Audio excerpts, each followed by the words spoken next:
Olá, meu nome é Alexandre Henrique, irei iniciar as aulas 35 e 36 do curso de Química 4 e o assunto dessa aula será Eletroquímica 3. Bom, nas aulas anteriores eu te dei o conceito de uma eletroquímica, de uma reação onde você tem uma reação química para a geração de eletricidade, ok? Então a gente pega dois eletródodos que são formados de átomos diferentes e eles têm tendências diferentes de ficar com o elétron e o outro de receber o elétron. Tem potenciais de reduções diferentes. Eu dei o exemplo do zinco ligado ao cobre. Então o zinco tem um menor potencial de redução, portanto ele é o negativo e ele vai para o positivo, que é o maior potencial de redução. O elétron sempre vai nesse sentido. Bom, isso aqui foi uma pilha, a pilha de Daniell, que tem toda aquela explicação. Tudo bem. Mas esta aula será de eletricidade para ter uma reação química, que é conceituado como eletrólise. Vamos entender melhor. Bom, o que seria uma eletrólise? Como é que ela funcionaria? Bom, eu tenho que recorrer a um circuito elétrico de novo. A gente tem que um circuito elétrico que tem um menor potencial e um maior potencial, tem um resistor e volta para o maior potencial. E digamos que aqui seja 10 volts e aqui seja 20 volts, portanto, aqui é o maior potencial, fica positivo, e aqui é o menor potencial, fica negativo. Você sabe que quando tem, se aqui é um fio metálico, um fio ideal metálico, um fio ideal tem um mar de elétrons, portanto tem elétrons que vai sofrer um movimento. Portanto vai ter elétrons saindo do menor potencial para o maior potencial, portanto vai ter elétrons saindo do menor potencial para o maior potencial, porque isso é espontâneo, porque quando isso ocorre, diminui a energia potencial elétrica e aumenta a energia cinética. Portanto, a espontaneidade na natureza é sempre diminuir o potencial, então os elétrons vêm para cá, para o maior potencial. Bom, você concorda que se isso continuar, esse potencial que está maior, ele ia diminuir. Por que ele ia diminuir? Porque ia chegar cada vez mais elétrons. E os elétrons têm um potencial próprio dele. E ele ia diminuir o potencial até que ficasse 10 volts aqui, 10 volts aqui, portanto não ia ter uma diferença de potencial, portanto não iria ter elétrons em movimento, então não teria corrente, portanto não teria um circuito elétrico ligado. Então, para que esse circuito continue funcionando, para que esse circuito continue funcionando, você vai precisar pegar um elétron e esse elétron você vai ter que colocar ele no menor potencial. Você concorda que o elétron sai do maior potencial para o maior potencial espontaneamente, isso é espontâneo. Mas para você pegar um elétron que é negativo e jogá-lo ele no menor potencial, por exemplo, num polo negativo, isso aqui é uma força de repulsão. Portanto, você vai ter que pegar esse elétron e gastar muita força para ir para o menor potencial, Isto você só consegue com gasto de energia. Por quê? Porque isso aqui é espontâneo e isso aqui é não espontâneo. Bom, tudo que não é não espontâneo, você tem que gastar energia. Por exemplo, aqui você está aumentando a energia potencial elétrica. Para aumentar uma energia potencial, você tem que gastar energia. Vou te dar 3 exemplos. O primeiro seria uma mola. Para você ter uma energia potencial elástica, você tem que ter uma mola. Você concorda que para você ter uma energia potencial elástica, você tem que comprimir a mola. Essa compressão, eu estou gastando energia biológica. Eu estou gastando energia, eu estou realizando o trabalho para eu aumentar a energia potencial elástica. Você não vai encontrar mola se comprimindo na natureza, nunca, isso seria uma aberração. Você só consegue uma compressão de mola para aumentar a energia potencial elástica gastando energia, não tem de outra forma. Então, a mola seria o primeiro exemplo. Você tem que gastar energia para aumentar, você tem que realizar trabalho para aumentar a energia potencial elástica.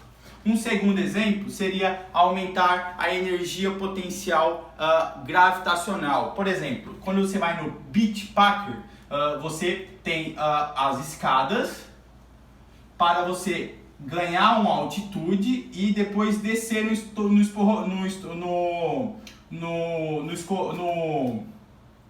no tobogã. Então você gastou energia biológica através de mitocôndrias e todo o seu processo de contração para chegar aqui em cima e ter uma alta energia potencial gravitacional, portanto MGH. Então você gastou energia, você realizou o trabalho para aumentar a energia potencial gravitacional. E depois você desce, então você diminui a energia potencial gravitacional, porque você tem um desnível, e você transforma essa energia potencial em energia cinética. Tudo que na física e na química que tem energia potencial, tem potencial de ganhar velocidade, portanto tem potencial de ganhar energia cinética. O terceiro exemplo seria o seguinte. Aqui você tem uma carga negativa, você sabe que ela tem um campo, e você vai pegar uma outra carga negativa e vai aproximá-la dela. Você concorda que para você pegar uma carga negativa e aproximá-la de outra carga negativa, você tem que gastar trabalho. Por quê? Porque aqui você está aumentando a energia potencial elétrica. E se você soltar ela vai automaticamente ganhar velocidade e vai para cá. Ó. Ela vai vir para cá. Por quê? Porque a tendência é sempre diminuir a energia potencial de qualquer sistema. Por exemplo, eu em pé aqui, eu tenho uma energia potencial gravitacional. Por que você tem que dormir, você dorme deitado? Porque deitado você está na sua menor energia potencial gravitacional. Por isso que todos os sistemas tendem a menor energia potencial. Então, toda vez que você tem que aumentar a energia potencial, você vai ter que realizar trabalho, você vai ter que gastar energia. Então, se você está com um elétron aqui e pega ele e bota ele numa placa negativa, isso só ocorre com o fornecimento de trabalho. Seria um G. Então, quem poderia fazer isso? Uma pilha. Uma pilha tem uma força eletromotriz, olha o nome, força eletromotriz. É uma força aplicada no elétron para ganhar uma velocidade. Então a diferença de potencial, que é uma força eletromotriz, vai pegar esse elétron e vai jogá-lo ele para o menor potencial. Isto com gasto de energia. Seria, portanto, aqui eletricidade. Está gastando eletricidade para ganhar energia, para aumentar a energia potencial elétrica, ok? Por que eu preciso disso? Porque a pilha vem a eletrólise vem nesse sentido. Irei apagar tudo aqui e agora a gente vai entender o porquê eu dei essa introdução e por que ela é tão importante. Porque eu falei para você o seguinte. Falei, na aula anterior, eu falei que quando você tem uma placa de zinco e uma outra placa de cobre, você tem potenciais de redução diferentes. O potencial de redução do zinco, ele é igual a menos 0,76 volts. Enquanto que o potencial de redução do cobre, ele é igual a mais 0,36 volts. Isso tudo em relação ao hidrogênio, ok? A gente tem que ter um parâmetro, a gente tem que relacionar ou ter um parâmetro a partir de alguém. E a gente convencionou que o potencial de redução do hidrogênio era zero. Então ia ter uma diferença de potencial e a gente deu o valor. Bom, eu falei para você que se você ligar um fio aqui, o elétron vai ter uma escolha e ele vai escolher uma região de maior potencial elétrico. Por quê? Porque é espontâneo, porque ele diminui sua energia potencial elétrica e aumenta sua energia cinética. Então, o elétron vai do menor potencial que seria o eletrodo do zinco, e vai para o maior potencial, certo? Então o elétron faria este movimento aqui. Se você sabe que o elétron está fazendo esse movimento, a corrente é no sentido oposto, certo? Bom, agora eu vou te dar um exemplo que seja financeiro, que seja mais interessante de dizer.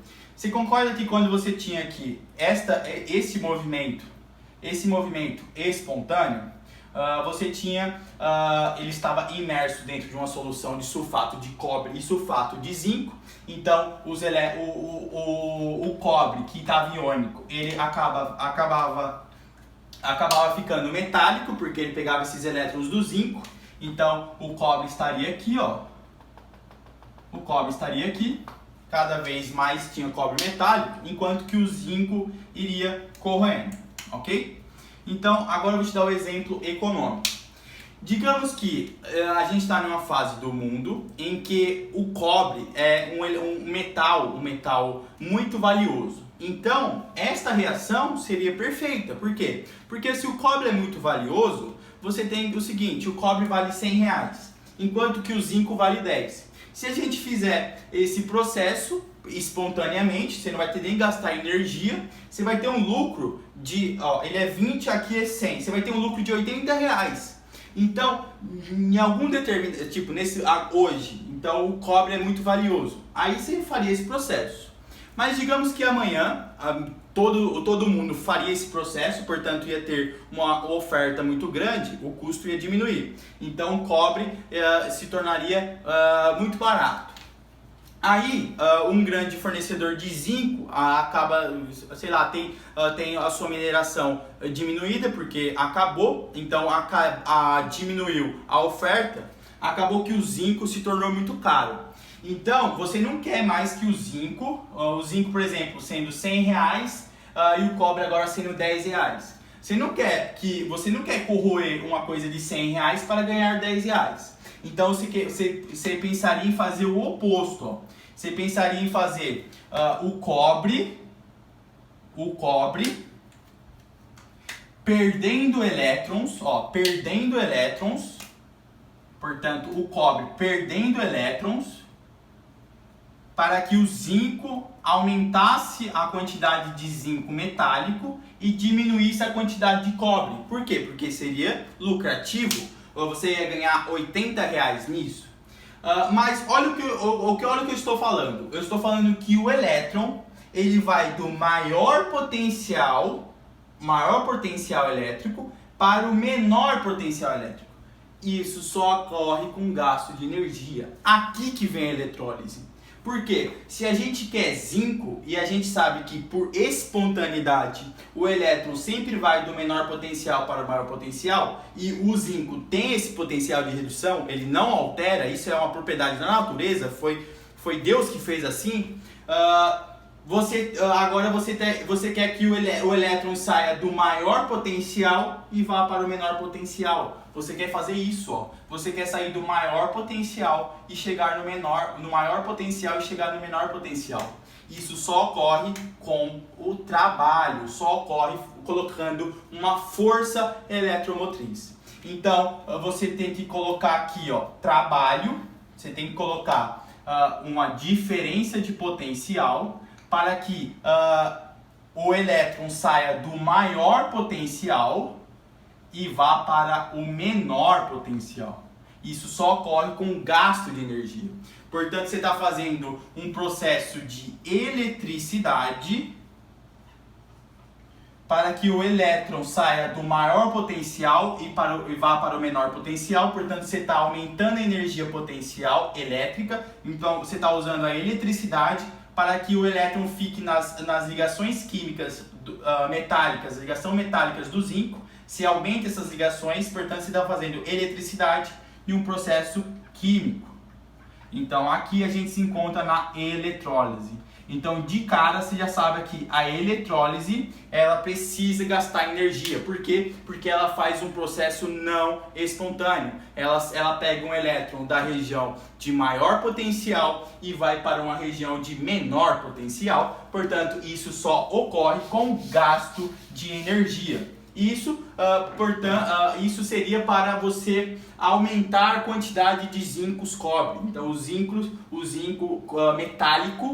metálico iria começar a inchar aqui, enquanto que o cobre ia sofrer um processo de oxidação. Ele ia se corroer, ele ia se transformar em zinco mais 2, enquanto que o zinco da solução lá de Daniel, o zinco mais 2, iria se transformar em zinco 0, ok? Isso seria um processo não espontâneo, por isso que você vai precisar de uma diferença de potencial. Você vai precisar que aqui saia do maior potencial e vá para o menor potencial. Você vai precisar de uma pilha. Então você precisa gastar energia para fazer a eletrólise, ok?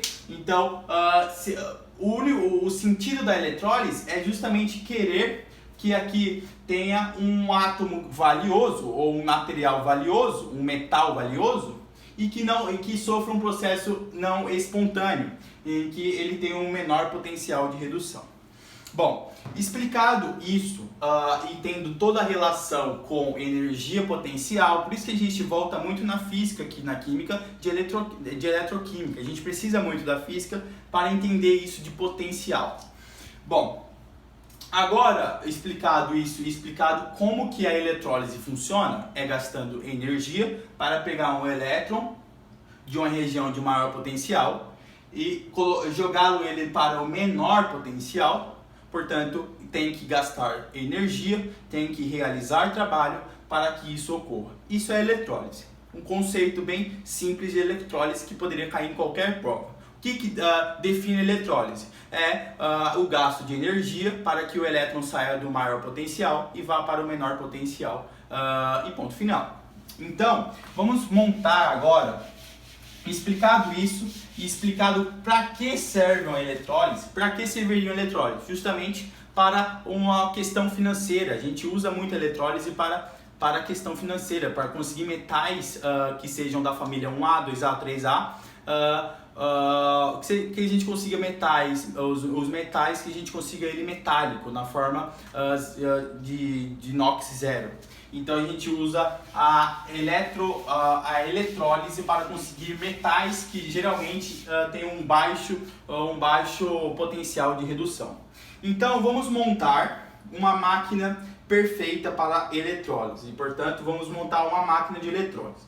Bom, uma máquina de eletrólise, inicialmente, você poderia falar o seguinte, dando o exemplo do cobre e do zinco. Digamos que aqui está o cobre, o zinco, e aqui está o cobre, ok? Bom, se você ligar esse fio, espontaneamente o elétron vai para o maior potencial e o elétron vai do menor potencial para o maior potencial. Mas você não quer isso, você quer que o elétron saia do maior potencial para o menor potencial. Portanto, você tem que aplicar uma força eletromotriz aqui, botar uma pilha. Bom, de início, você já tem que a diferença de potencial do zinco e do cobre, ela é 1,1 volts, porque o potencial de redução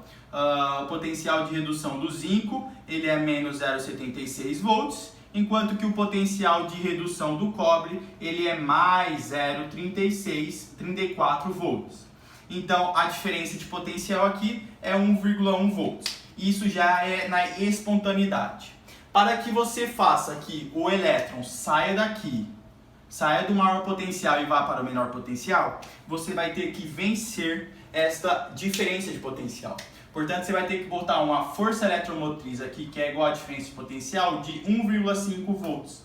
Então, você ia ter uma sobra de 0,4 volts. Isso aqui seria uma força eletromotriz. O que é uma força eletromotriz? É uma força aplicada no elétron para ganhar velocidade.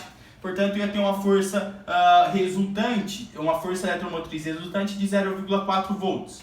Então, os elétrons iriam vir para cá com uma força de 0,4 volts, ok? Bom, você concorda aqui, você já está gastando energia. Você vai ter que gastar mais energia para vencer uma diferença de potencial de 2 eletrodos. Então não faz sentido a gente colocar 2 eletrodos iguais. Por quê? Não faz sentido a gente colocar 2 eletrodos diferentes. o que faz sentido? A gente colocar dois eletrodos iguais, por quê? Porque a gente vai ter uma diferença de potencial zero, e a diferença de potencial que a gente aplicar, o trabalho, vai ser 100% para ocorrer a eletrólise.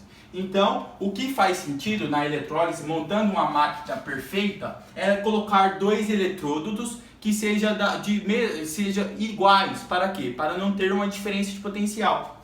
Portanto, quando a gente vai criar uma máquina de eletrólise, a gente sempre vai colocar dois eletrodos iguais. Se a gente vai colocar dois eletrodos iguais, ok. Aí se ele me perguntar, mas se a gente colocar dois eletrodos iguais, não vai ter diferença de potencial, portanto não vai ter elétrons em movimento. Então qual será o sentido? Eu vou colocar aqui zinco e zinco. Aí eu vou aplicar uma diferença de potencial para quê? Então a resposta seria o seguinte: a gente vai colocar dois eletrodos de mesmo material, mas que eles sejam não reativos. Por quê? Porque é na solução, a solução que esses eletrodos estiver mergulhado, é que a gente vai conseguir os metais na forma metálica. Então, como assim? Eu preciso de dois eletrodos que sejam iguais e que não sejam reativos, que não sofram um processo de oxidação e nenhum processo de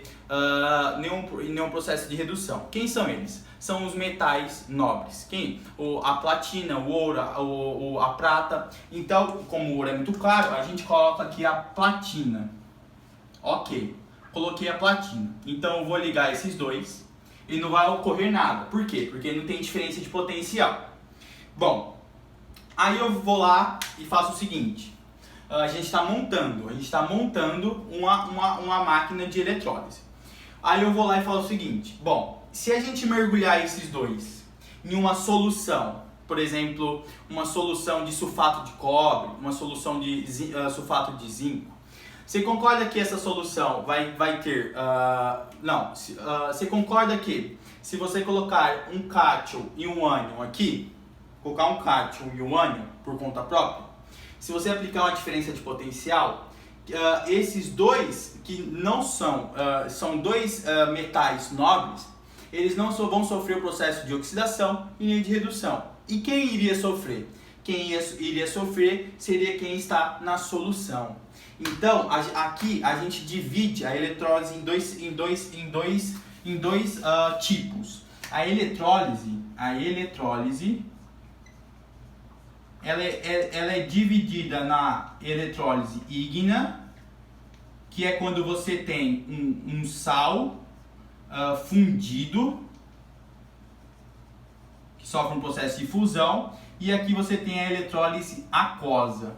Nesta aula eu vou falar da eletrólise ígnea. Por quê? Porque é quando você tem um sal fundido.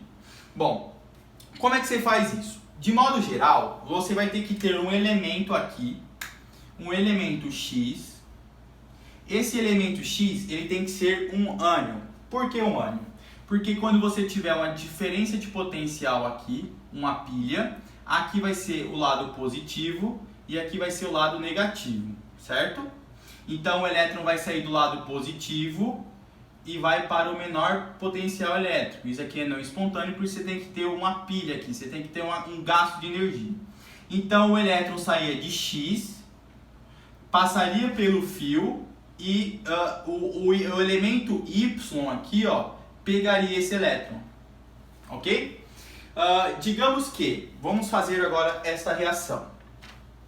De modo geral, você vai ter que ter um ânion aqui para ele entregar o seu elétron e esse elétron passe por esse circuito e receba por um cátion aqui. Isso seria altamente não espontâneo. Por quê? Porque nenhum ânion vai dar o seu elétron, porque ele já está reduzido. Então, por exemplo, se você pegar aqui o sal, ó, a gente vai falar agora da eletrólise ígnea. Vou apagar isso aqui tudo. A eletrólise ígnea, ela precisa com que o sal ou esteja fundido, porque quando o sal está fundido, ele cria o cátion e o ânion. Ou ele esteja em uma solução aquosa, que será na próxima aula. Então, ele fundido, por exemplo, se você pegar o sal de cozinha, pega o sal de cozinha e coloque muita temperatura nele. Ele vai formar o Na+, e o Cl-, ok? Isso é natural, por quê? Porque o sódio tem uma eletropositividade, portanto ele tem uma tendência de doar o seu elétron, enquanto que o cloro é um dos elementos mais eletronegativos. Portanto, ele tem eletronegativos. Ele está na tabela, fui ontem no clube, então ele é o terceiro mais eletronegativo. Então ele tem uma tendência de ficar com elétron. Isso aqui é um retículo cristalino iônico, portanto seria um sal. O que você vai fazer? Se você aumentar a temperatura, isso aqui está numa temperatura mais ou menos de 1200 graus. Se você colocar a platina em uma temperatura de 1200 graus, ela vai derreter. Então, quem seria interessante aqui? Ó? Aqui seria ou a platina, ou os elementos nobres, os metais nobres, mas também o carbono. Por quê? O carbono ele tem a ressonância na sua ligação sp2. Então ele é um grande facilitador de movimentação de elétrons. E ele aguenta muita temperatura. Por exemplo, o grafite. O grafite está nas principais reações ígneas, de eletrólise ígnea, porque ele aguenta muita temperatura. Então, se você colocar 1200 graus aqui, nesse sal, e esse sal estaria fundido aqui, ó. Ele seria o Na+, está fundido aqui, ó, Cl-. Ok? Isso aqui seria uma eletrólise ígnea, que é quando você tem a fusão de um sal. O que vai ocorrer? Bom, espontaneamente, você tem que o sódio sempre vai dar o elétron para o cloro, sempre. Mas na eletrólise isso não ocorre. Por quê? Porque como aqui a diferença de potencial está alta, esse cloro ele vai vir para cá, ó, e vai entregar o seu elétron. Para que você pegue um ânion, que é um dos elementos mais eletronegativos, e faça ele perder seu elétron, você só faz isso com gasto de energia. Então você está pegando esse cloro, está pegando o elétron dele, e ele está doando o elétron para um elétron positivo. Olha como isso não é espontâneo. Então o sódio vai pegar o elétron do cloro. Então essa reação estaria acontecendo isto, ó. O cloro menos está virando o cloro zero mais um elétron. Mas você não tem cloro zero, né? Você tem cloro gasoso. Então seria 2 cloro menos, formando um cloro gasoso, mais 2 elétrons, certo? Então você ia perceber aqui, ó, formação de bolinhas, umas bolhas, porque isso aqui ia formar gás. Então você ia ter um recipiente para pegar esse cloro gasoso. Bom, e o sódio? Olha o sódio. O sódio está pegando, o sódio Na+, está pegando 2 elétrons e se transformando em Na metálico, sódio metálico. Isso vai multiplicar por 2 aqui, multiplicar por 2 aqui, porque você tem 2 elétrons. Então, olha o que está ocorrendo. Você corta esses elétrons, porque tem nos reagentes e nos produtos. Então, você vai ter 2 cloros menos, mais 2 Na+, se transformando em Cl2 gasoso, mais 2 Na sódio metálico. Olha o que eu estou dizendo. Eu estou dizendo que um elemento eletropositivo, um dos elétrons mais eletropositivos, porque é da família 1A, está ganhando elétron de um elemento eletronegativo, um dos mais eletronegativos. Então, isso aqui é totalmente contra a espontaneidade. Por isso que a eletrólise você tem que gastar energia. Então, você está pegando o elétron de um elemento eletronegativo que tem a tendência de ficar com os elétrons para a sua estabilidade e está doando para um elemento eletropositivo. E o eletropositivo está virando um metal metálico, enquanto o cloro está virando gasoso. Então você vai ter sódio metálico e cloro gasoso. Por que você ia fazer isso? Bom, se você precisar de sódio metálico, você vai ter que precisar fazer uma reação desta. Então, o que ocorre em uma eletrólise ígnea? Você tem um sal com fundido, onde você tem o processo inverso. Agora a gente tem que dar nomenclatura. Bom, o que está acontecendo com o cloro? O cloro está saindo de negativo, ficando positivo. Então ele está oxidando. Oxidando. Ok? Ele está oxidando. Se ele está oxidando, aqui ó, vai ser o ânodo. Mas não esqueça, não é o cloro que está oxidando. Quem está oxidando, ou melhor, quem está oxidando é o cloro. Mas quem é o ânodo não é o cloro. O ânodo é apenas um local que ocorre essa reação. Portanto, quem é o ânodo é o carbono. O carbono aqui, o grafite, por exemplo, o carbono grafite, ele que é o ânodo, não é o cloro. O cloro só está oxidando, ok? Enquanto que o sódio, ele está reduzindo, ó, ele está saindo do mais 1 indo para 0, portanto ele está reduzindo. Então, aqui ó, seria o cátodo. Mas quem é o cátodo? O cátodo não é o sódio. Quem é o cátodo é um local. Então, o cátodo seria o carbono grafite. Ok? Então, olha o que está ocorrendo. O cloro, que é um dos elementos mais eletronegativos da tabela periódica, um dos que mais oxida, que seria o mais oxidante, ele não, seria o que reduziria, né? Que sempre vai reduzir. Ele é 0, vai ficar menos 1, menos 2. Ele está oxidando, enquanto que o sódio está reduzindo. É um processo inverso. Mas quem está oxidando sempre vai ser o ânodo e quem está reduzindo sempre vai ser o cátodo. Sempre. Lá na pilha é a mesma coisa. Quem oxida é o ânodo e quem reduz é o cátodo. A única diferença aqui ó, é os potenciais. Ó. Aqui, quem está oxidando, portanto, quem é o ânodo, é um potencial positivo. Enquanto que quem está reduzindo, que é o cátodo, é um potencial negativo. A gente só inverte os potenciais na eletrólise. Então, para que isso seria vantajoso? Seria vantajoso justamente para ter um sódio metálico. Isso seria vantajoso. Então, o cloro entregou o elétron para o sódio. Isso já é uma loucura. Por quê? Porque sempre vai ser isso, ó. Sempre vai ser uma ligação iônica onde o sódio vai entregar o seu elétron para o cloro. E a eletrólise está pegando o elétron do cloro e está entregando para o sódio. Olha isso, que loucura. Por isso que é não espontâneo, por isso que é uma eletrólise. Bom, nesta aula eu vou terminar com a eletrólise ígnea e na próxima aula a gente vai falar de eletrólise aquosa. Ok? Eu espero vocês para a próxima aula. Tchau, tchau!